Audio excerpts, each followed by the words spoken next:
Good morning, students. As we get ready to start, welcome again to, you're going to be hearing from Jan Thompson.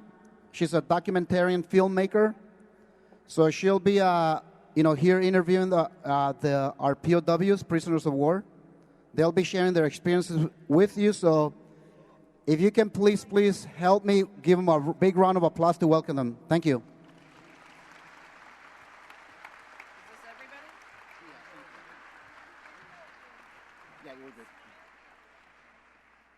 Good morning, everyone. All right, let's kick this off. Before you became prisoners of war, you obviously fought. So my question is, do you remember the day that you were surrendered? What happened? Did you meet any Japanese that day? Oh, yeah.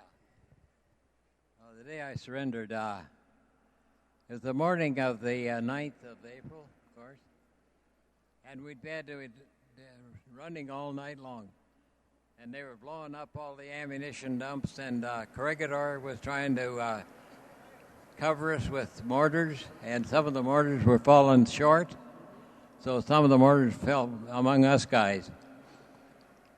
And I was with two of my best friends, and we got separated during the night.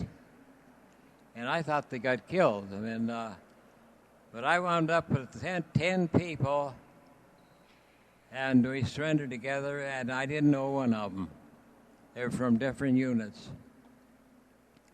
And I didn't see my best friends until I got to O'Donnell, which was another week later.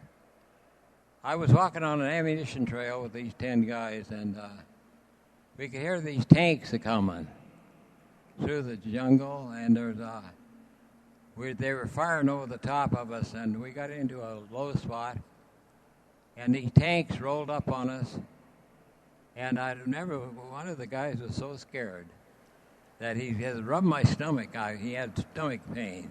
I said, well, rub mine too. I don't feel too good.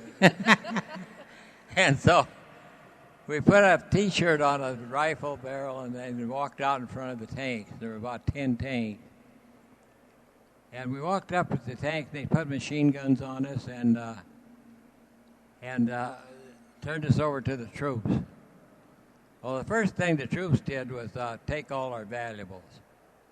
I had a camera, and that was about it. They took my mess kit. I don't know why they took that. And then they loaded packs on us, and we had to carry their pack for about 5 miles.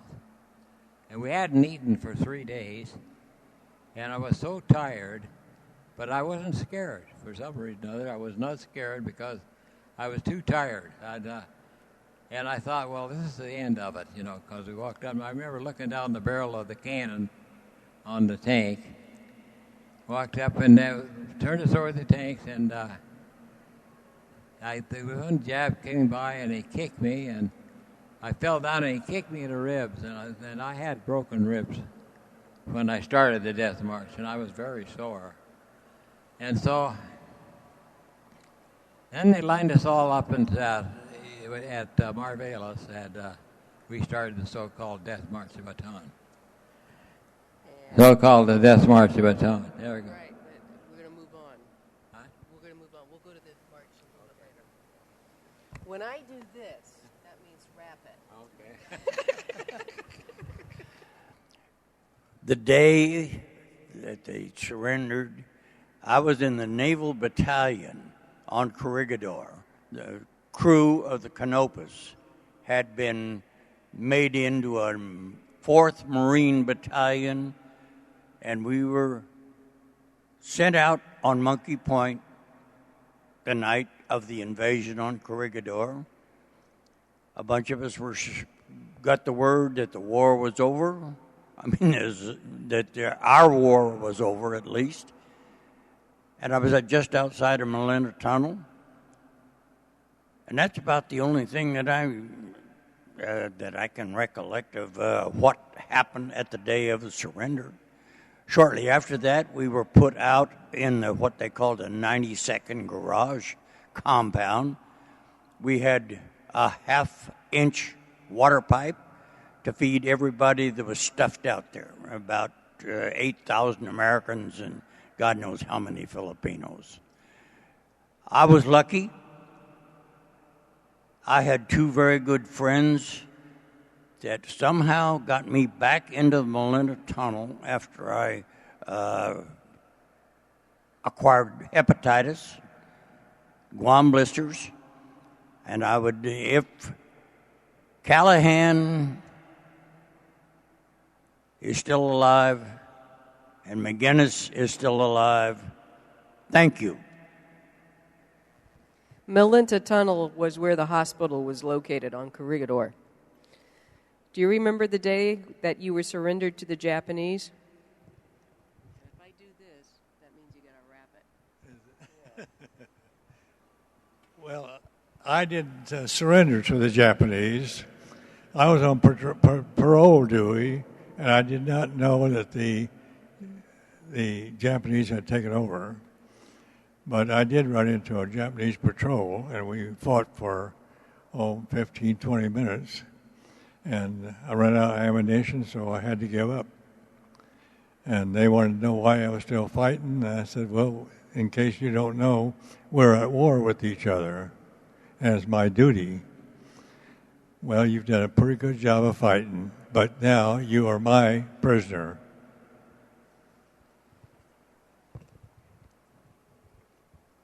I'm going to describe after the surrender because the island of Coregidor was surrendered in toto. The night before we were, trying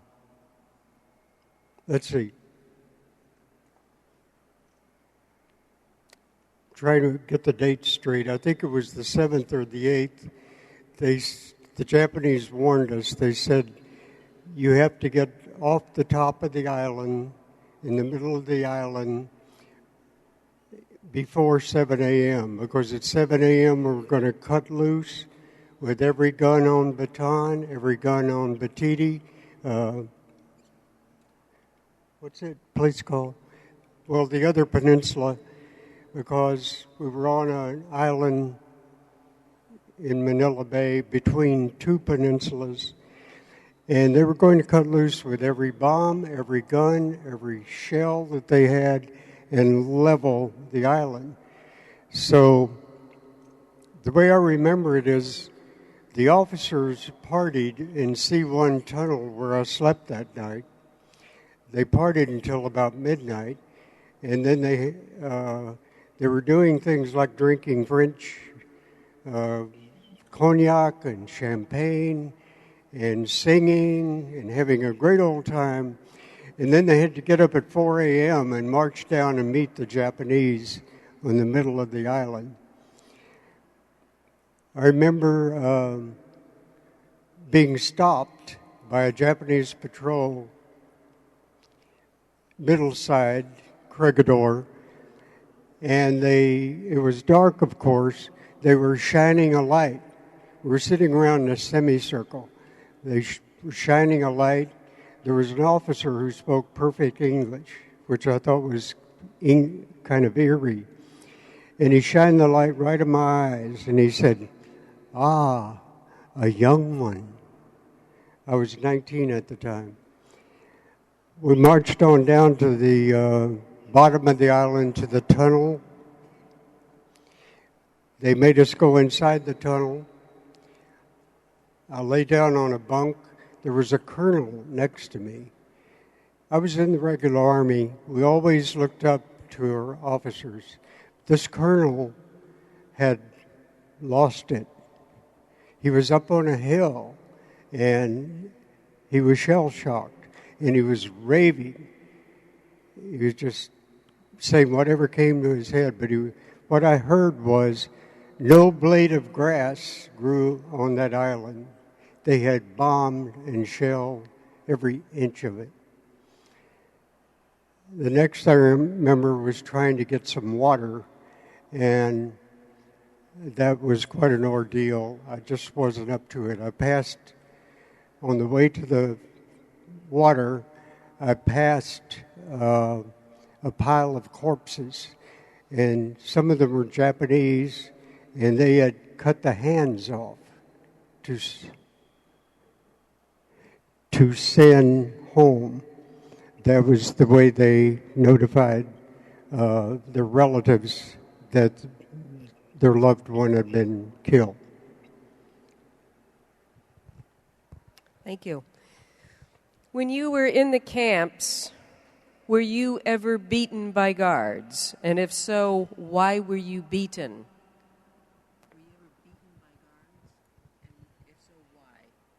I never was severely beaten by a guard. I've been knocked down a few times, and I've carried several black eyes. But I was never severely beaten by a guard. No. What's the question? Were you ever beaten by a guard, and if so, why? I was beaten by a guard a goodly number of times, mostly because we were sabotaging things in the factory. They couldn't catch us at it, but they knew we were doing it.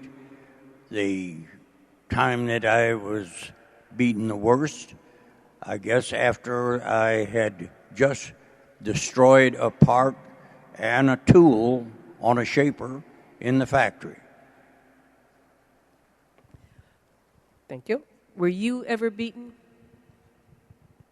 Well, not bad. But when I was captured and we went into the camp at Balabalai on Southern Islands, I still had my 245s, but they were empty. And I was slapped around and beat a little bit for having them, and they took them away from me. And then they called the Japanese that brought me in, and they give them slapping around too. So I didn't feel too bad. Jim? When I worked the farm in Camp Cabanatuan, I caught a rifle butt between the shoulders once, and that smarted quite a lot. Another time in Japan, somebody turned me over to a guard who was very angry because he'd been sitting down and reading a book, and it was a leather-bound book. And he stood up very calmly, closed the book, and slapped me across the face with that. That's the hardest I've ever been hit. That leather just resounded.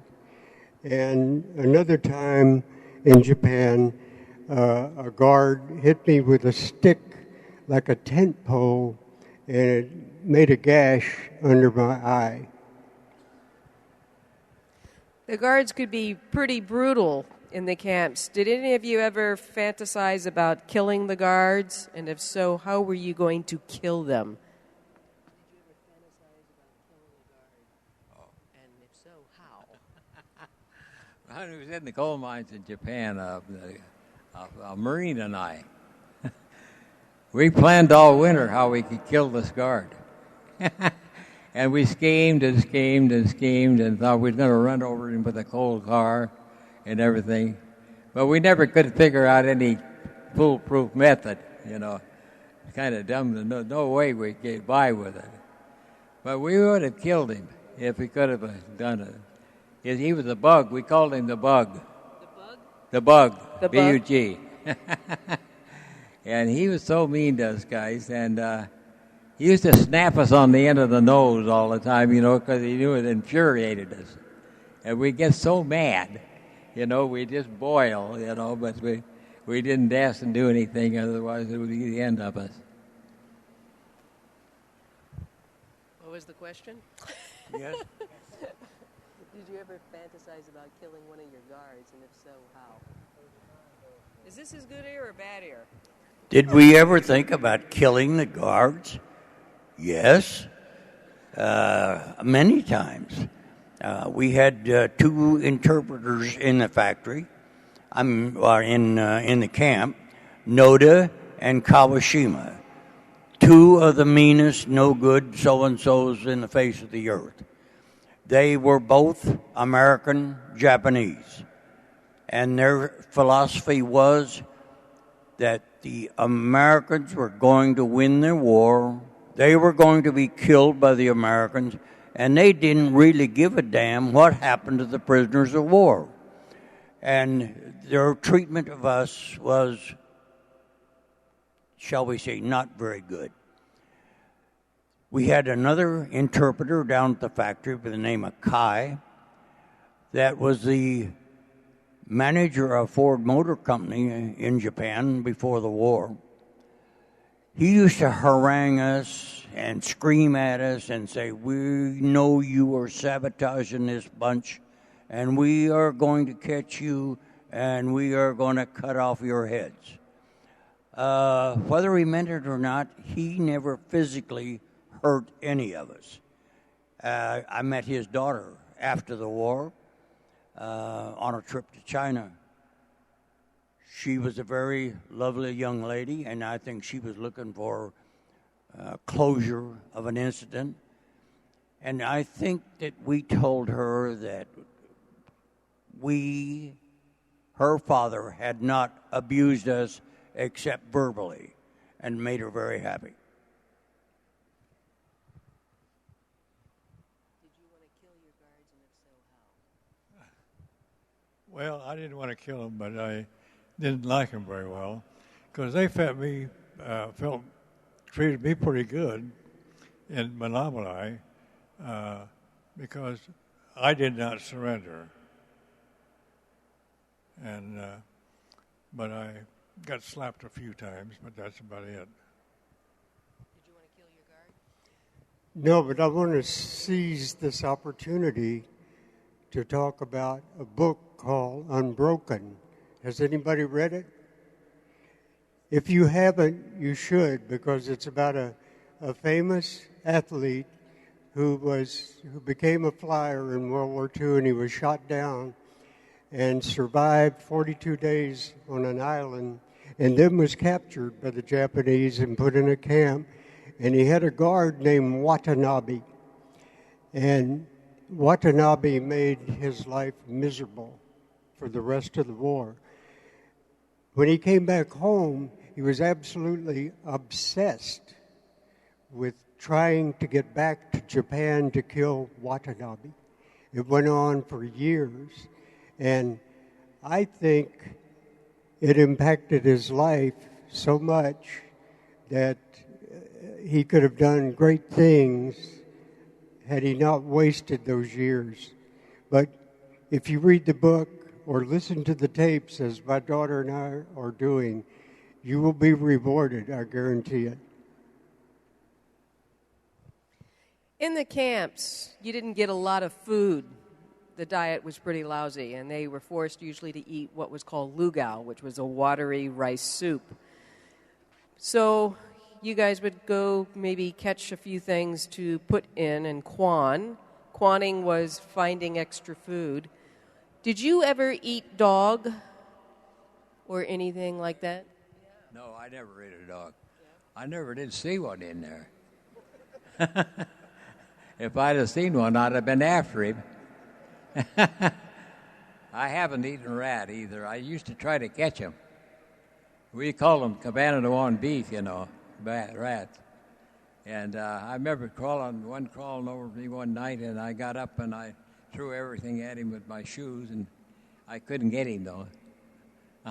I never could catch one. I couldn't run very fast, One of my drawings, in that.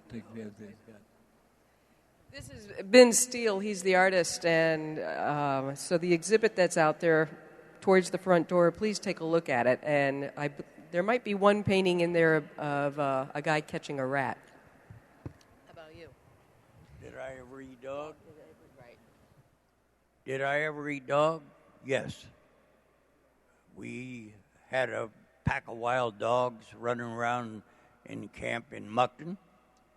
We captured some of them. We caught some of them in the warehouse. They were delicious, strangely enough. That was the only meat we had. We had a few rats and a few mice, but they didn't last very long. And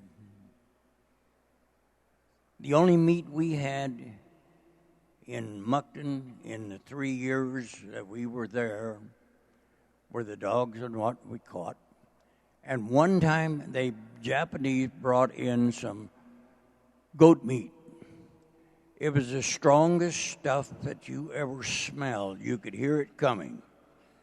And some people could eat it, but unfortunately I could not stomach it. It was that bad, and we hadn't had any meat for years. So yes, we ate dog.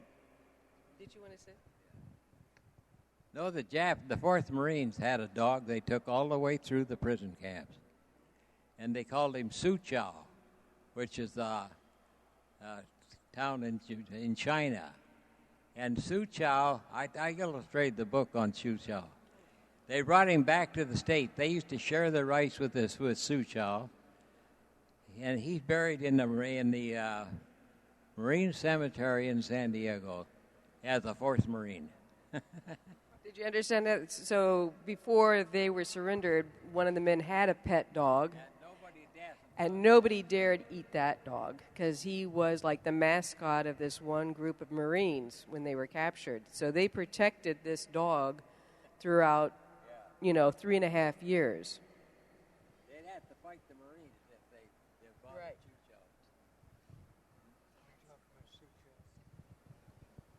The what? Did you ever eat dog? No. How about cobra? Python. Tell me about that.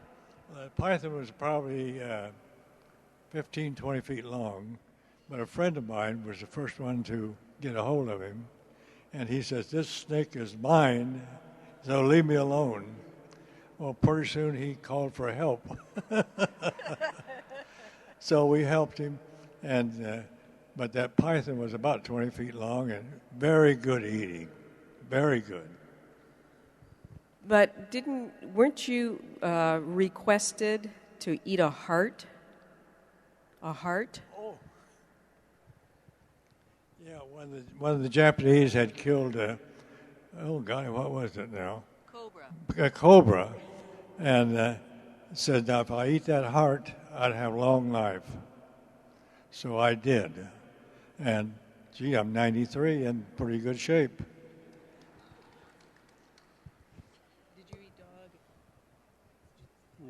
Did you eat anything interesting? I never ate anything truly disgusting, but I did eat snake in Japan, and I'll come back to that in a moment. But I remember working in a rice paddy, going to work, walking along the ridge of the rice paddy, and up ahead I saw a cobra, and the snake was up. And I'm scared to death of cobras. Just the mention makes me shiver.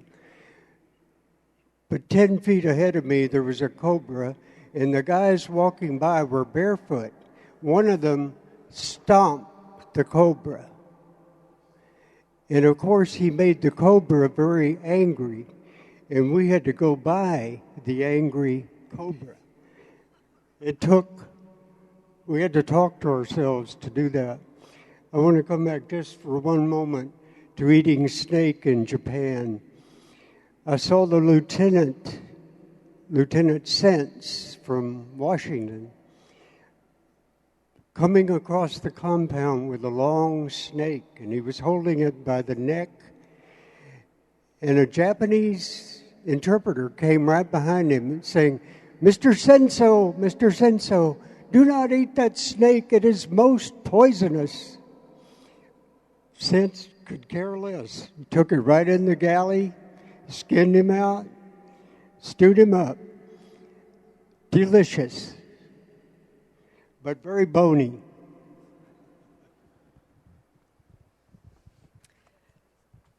Were you ever given last rites, Ben? And if so, why? Well, I was a Catholic at the time, and I got the last rite 3 times by this famous Father Cummings. Tell us more about And first time was when I got off this Ty Albus Road, which is one of the worst details that ever went out. I'm one of 50 survivors out of 325 men. And I was so sick when I came off this road. I was a stretcher case, and his father probably gave me the last rites. The next time when I got beriberi, that's what you get when you're starving to death. And I got beriberi so bad that I bet I weighed 300 pounds of that stuff. And a doctor gave me a duck egg, and it activated my kidneys, and I lost all my water. And then during that time, I got the last rites again because I was almost dead with it. And I had to pry my eyes open with my fingers to eat because my head was swollen and my stomach was swollen, just unbelievable. And my ankles and the feet, they were hard, they were huge. But when beriberi goes down, it leaves you skinny. I was so skinny. I could reach around my leg above my knee almost, because when it takes all the flesh with it when it goes down. The next time I had a liver infection, that's what the doctor said, and I ran a fever for about a month, and I was just almost dead again. And he gave me the last rites the third time. He said, "Well, try it again." Well, here I am. I've survived all that. And how old are you? You're 95, right? Yeah, I'm 96 years old. All right, 96. Were you ever given last rites? What? Were you ever given last rites? No. I was not a very religious person, so I was never involved.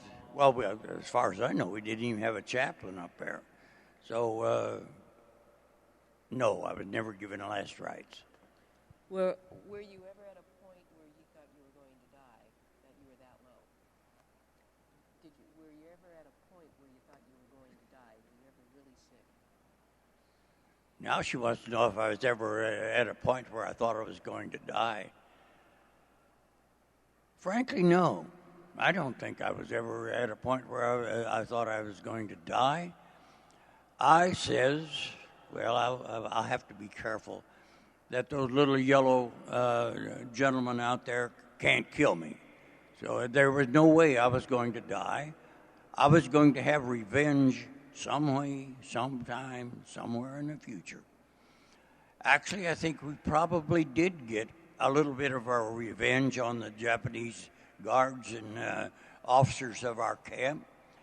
The Russians, when they came down from Manchuria, they gathered them up and they put them in boxcars and sent them to Siberia. When the war crimes came along, they did find a couple of them. They found the camp commander and the doctor and one of the interpreters, Noda. I believe the camp commander and the doctor were executed for war crimes. Noda was imprisoned for probably not long enough. When they loaded the people onto the boxcars, the Russians, they were not very nice. If there was a piece sticking out when they were closing the door, they would take one of the big swords that the Japanese had been stripped of as they went aboard, and they'd just chop off that little piece that was sticking out, whether it was an arm or a piece of a butt or what. It was a bloody mess. But I think, yes, we might have got a little revenge when they hauled them away. Were you ever really sick? And did you ever have last rites? I never had last rites, but I got down to 78 pounds. And I was sent to a zero ward where you're going to die. When I found out that I was in the zero ward, I crawled out. And the only thing I can say is, without friends, you die. It's friends that help you. And I had some good friends, and they took care of me. So I've survived.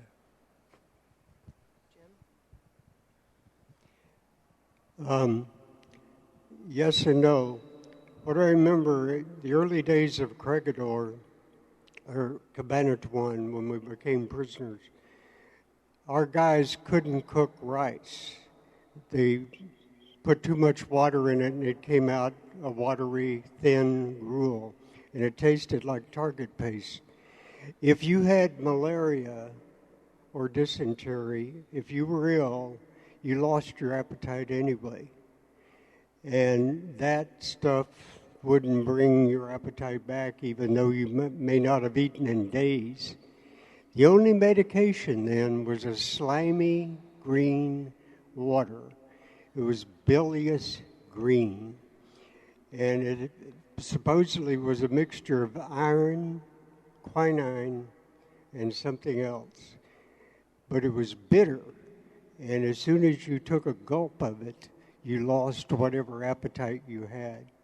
So I think that precipitated the starvation that began right away. It took perhaps a month for the cooks to learn to cook steamed rice instead of what the Filipinos call lugaw. While you were in the camps, did you ever think about girls? Did you want a girl? Oh yeah. I wasn't too. Now, then. I wasn't too alive, sexually. In the camps, I never thought too much about girls. I do now, though. Of course. Hey, you never get so old you're dead when you give up on that. So I don't know. You done? Yeah. Okay. Did I ever think about girls? No, he heard that one. I don't think that any prisoner of war ever thought too much about girls after the first few months of starvation.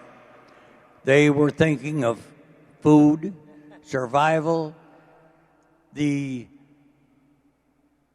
libido disappears with starvation, and it comes back quickly with food. The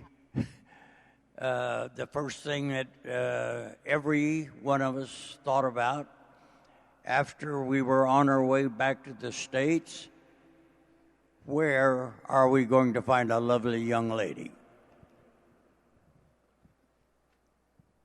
Did you ever think about girls? Yes, I did. Now, I was invited before the war down to Manila because the commissioner was a brother of my principal in high school. And when I left the States, this principal told me to look up his brother.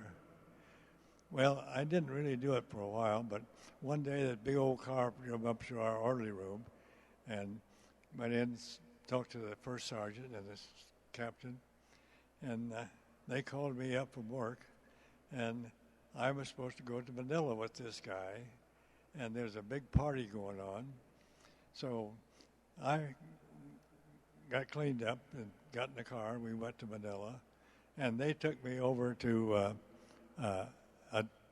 a clother, and they measured me, and boy, the next morning I had 4 seats of clothing, and I went to this party. General MacArthur was there, and I met him, and through this brother of my principal, and well, I met this girl, and I had several dates with her afterwards, and we got pretty serious, but then the damn war broke out. And she went up to the mountains, and then after the war I went to Manila, and I asked about her, and she and her mother were killed, so I went home. Jim, did you ever think about girls in the camp? I can only echo Mr. Edwards' thoughts. After 2 months, you didn't think much about girls in the traditional way. I did continue to think of them, but they always had a cute little dress and an apron, and they were standing in front of the stove making eggs and pancakes. You guys have been through what? You got something else to add? We used to talk about food all the time. We never talked about girls. So what would you talk about? Because about 6 months in there, it took all that out of your head. And we'd talk about food, and we'd write menus. You know, one of mine was Milky Way pie when I got home, and all these crazy recipes. You know, I planned a hunting trip, and if you can name one item in the food list that wasn't on that list, I'd give you $100 for it. All right, this is We the had last all different question. kinds of cheeses, and we had everything. Last question, Benjamin. Last question. Why do you think you survived? We've only got about a 5 minutes each. That's a good question. I was in 1,244 days. I was in there 1,244 days. And I just used to make the best of the day. And I didn't think I'd survive up until the end, because toward the end they told us they were going to kill us all when they invaded the island of Honshu. So none of us thought we were going to live. So the atom bomb saved our lives. Why did I survive? Because I had the will to survive. We who survived decided that the Japanese could not kill us. Those that did not have the will to survive, they were so far down physically and mentally, and all of us were about the same situation. If they said, well, a friend that slept beside me in the barracks in Mukden, Manchuria, he turned to me one morning and he said, Randall, I cannot take it anymore. 30 minutes later, he was dead. He had lost his will to survive.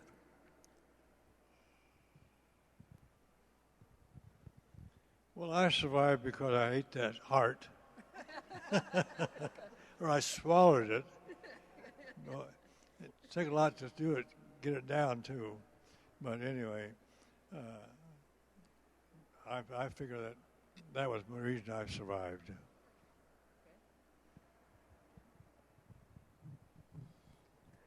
When that started, I was a teenager, and like some teenagers, none of you, of course, but others, it never occurs to them that they could get injured or die, especially when they're out with their dad's car and their date.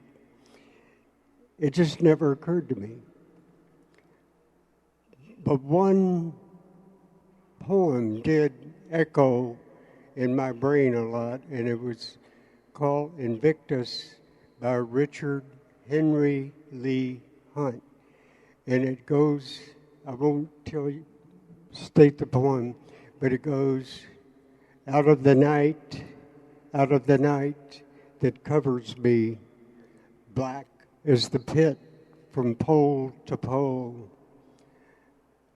I thank whatever gods that made me and for my unconquerable soul. And it ends by saying, I am the master of my fate and the captain of my soul. And I never lost track of that. Thank you.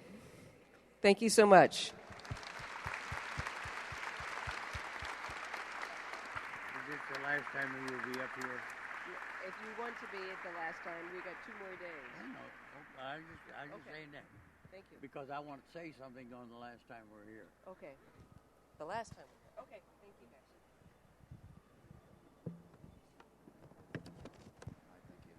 guys. So, students, what do you think? Can you tell us what you think with a round of applause again?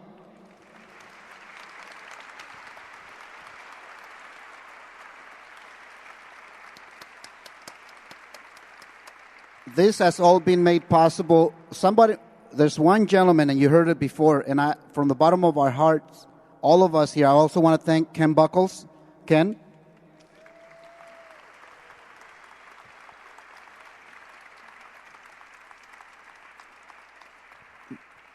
Ken Buckles has created the opportunity and the space for you guys to hear from this wonderful gentlemen that are here, that have taken their time to share their experiences.